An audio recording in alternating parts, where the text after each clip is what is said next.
جی ناظرین کرام، دیکھیں یہ آرٹیکل ہے، میں جو پہلا سنا چاہتا ہوں یہ اس کا نکولس کرسٹوف کا آرٹیکل ہے جی. ظاہر ہے اتنا اتھینٹک نام اس نے لکھا ہے جی کہ 16 سال کی عمر اور سولڈ فار سیکس، جنس کے لیے بیچ دی گئی. انہیں کہ یہ کام کوئی نیپال میں نہیں ہوا، تھائی لینڈ میں نہیں ہوا، نیپال اور تھائی لینڈ میں نہیں ہوا جو مشہور ہیں، یہ جگہ ہیں چھوٹی ہیں دور افتادہ، امریکہ میں ہوتا ہے.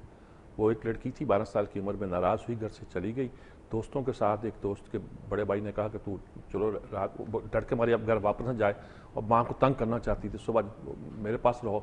اور اگلے دن اس نے کہا تم جو جا نہیں سکتی، وہ پمپ تھا، انہوں نے کہا تم نہیں جا سکتی، تم اب میری ملکیت تو تم جا نہیں سکتی. اور اس نے وہ ایک ویب پیج کا نام بھی انہوں نے دیا ہوا ہے کہ اس پر اشتہار دیے. میں نام نہیں لینا چاہتا، اس لیے نہیں لینا چاہتا کہ خود اشتہار ہو جاتا ہے. ویب پیج کا انہوں نے کہا جس میں 70% اشتہارات ان اڈلٹ گرلز کے ہوتے ہیں جو اپنی مرضی کے ساتھ اس پیشے میں آتی ہیں جی.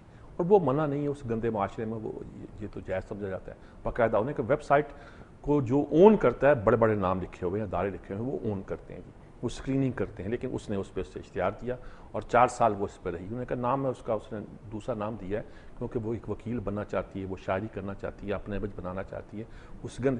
تو انہوں نے کہا امریکہ میں بھی یہ کام اس گندے انداز میں ہوتا ہے کہ جس کی انتہا نہیں. دلال، پمپ جنہیں یہ کہتے ہیں، دلے کہتے ہیں پنجابی میں، وہ اس انداز سے وہاں کام کریں. اور انہوں نے کہا امریکہ کے لیے بڑی عجیب بات ہے، نیپال نہیں ہے لیکن وہاں بھی یہ کام جو ہے ہو رہا ہے اور اس طرح ہو رہا ہے جی. دوسرا آرٹیکل ذرا ڈیفرنٹ ہے جی، یہ ہے رابرٹ زلیٹسکی کا آرٹیکل ہے، وکٹر ہیوگو آن دا بیلٹ.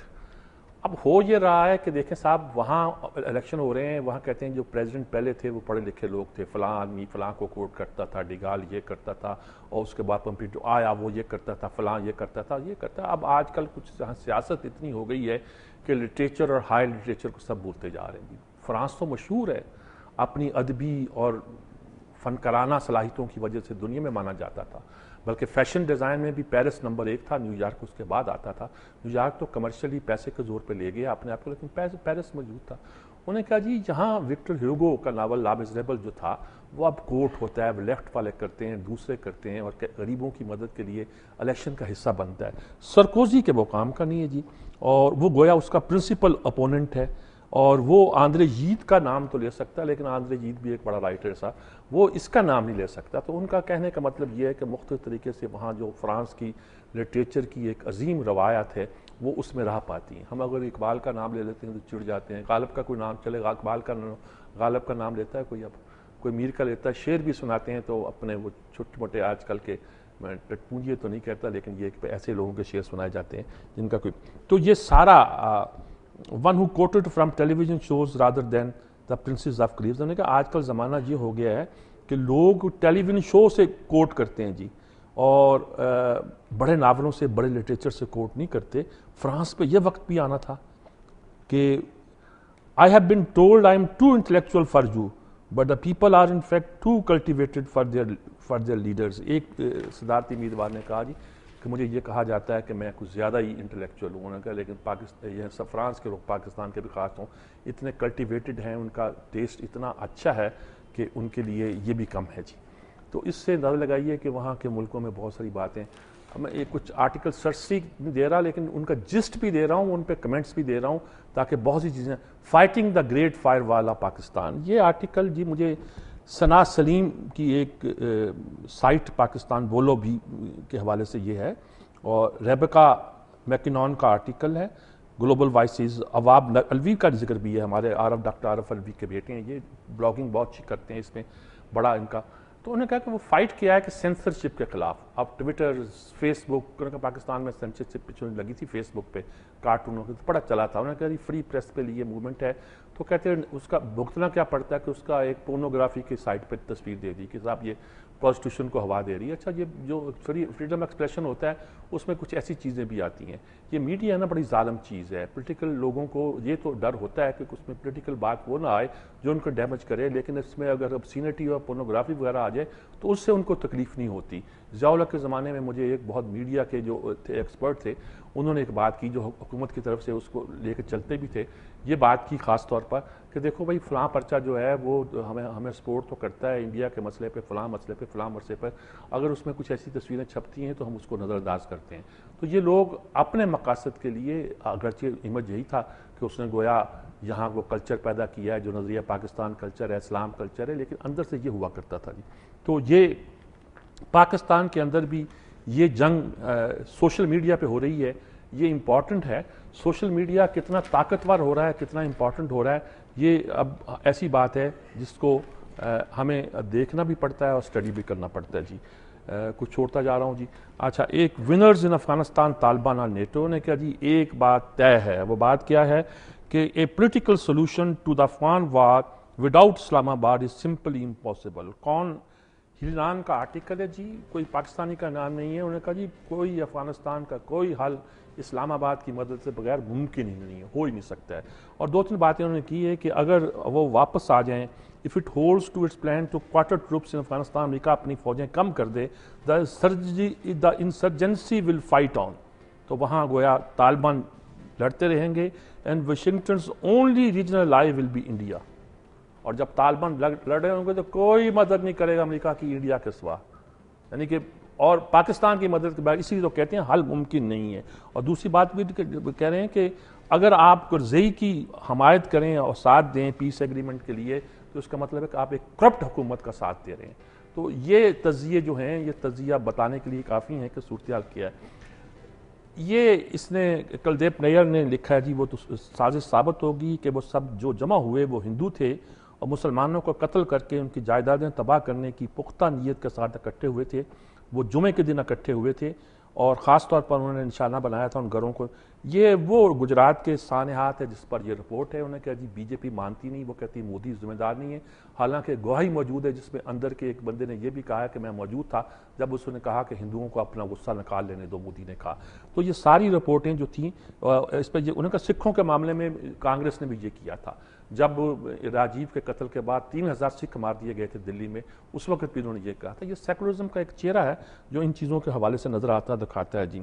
انتظار حسین کے کالم سے مجھے پتا چلا اکیڈمی آف لیٹرز نے مرتے مرتے پھر پھریری لی. یعنی ان کا کہنے کا مطلب یہ ہے کہ اکیڈمی آف لیٹرز ڈیڈ ہو گئی تھی اور جو وہ بیواؤں کو اور ادیبوں کو جو کہ ان کو وظیفے دیتی تھی وہ بھی دینے بند کر دیے تھے فنکشن. لیکن اب نئے کوئی ان کے چیئرمین آئے ہیں. الطاف قریشی تو لاہور کے ہیڈ ہیں. الطاف قریشی دوسرے ہیں صاحب، ہمارے الطاف حسن قریشی صاحب نہیں، دوسرے ہیں یہ. لیکن اب وہ چندے ہی واپس کر دی ہیں وغیرہ وغیرہ.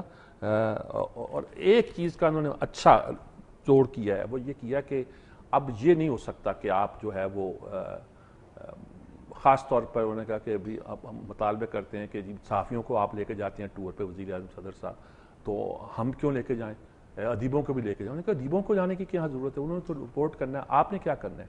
انہوں نے کہا کوئی اس کی ضرورت نہیں ہے. ہاں یہ کہو کہ کلچر تعلقات قائم کیے جائیں دوسرے ملکوں میں جہاں ادیبوں کو بھی آنا جانا رہے جی.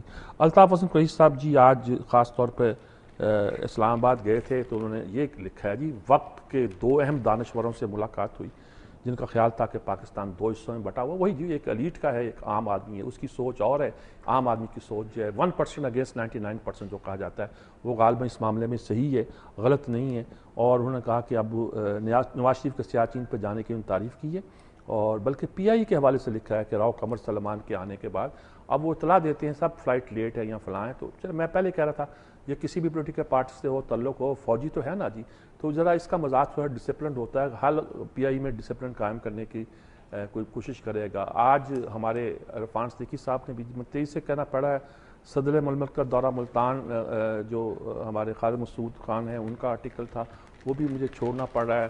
طاہر مسعود صاحب نے سیکولرزم پہ لکھا ہے وہ بھی چھوڑنا پڑا ہے. یہ میں جلدی سے ایک آرٹیکل ایاز امیر صاحب نے جی، انہوں نے کہا کہ لاپ صاحب میں جس بات کا میں تذکرہ کرتا تھا وہی بات ہے نا. وہ کہتے ہیں یہ منسٹریوں کے ہم نے نام نہیں سنے کبھی، کیپٹل ایڈمنسٹریشن اینڈ ڈیولپمنٹ اور نیشنل ریگولیشن اینڈ سروسز.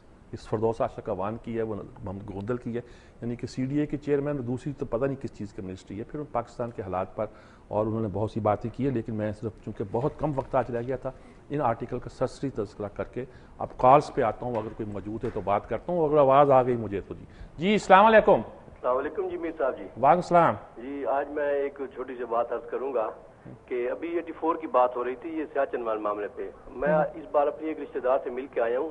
وہ 84 سے ریڈیو پاکستان میں کام کر رہی ہے اور آج تک وہ ڈیلی ویجز پہ ہے. 28 سال ہو گئے اس کو, آج تک وہ ڈیلی ویجز پہ ہے.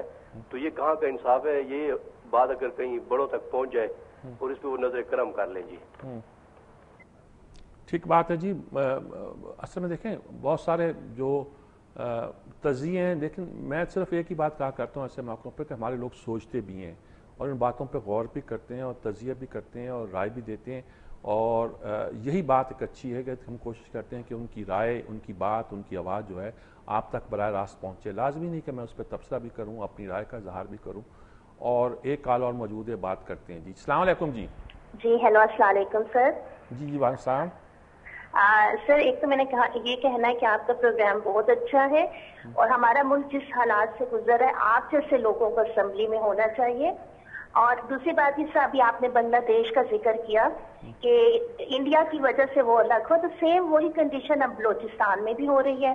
اور ایک آخری بات میں نے یہ کہنی تھی کہ بنو میں جو جیل توڑنے کا ڈرامہ ہوا ہے, تو کیا یہ ممکن ہے کہ حکومت کی سرپرستی کے بغیر یہ اتنا بڑا ڈرامہ کیا جا سکے؟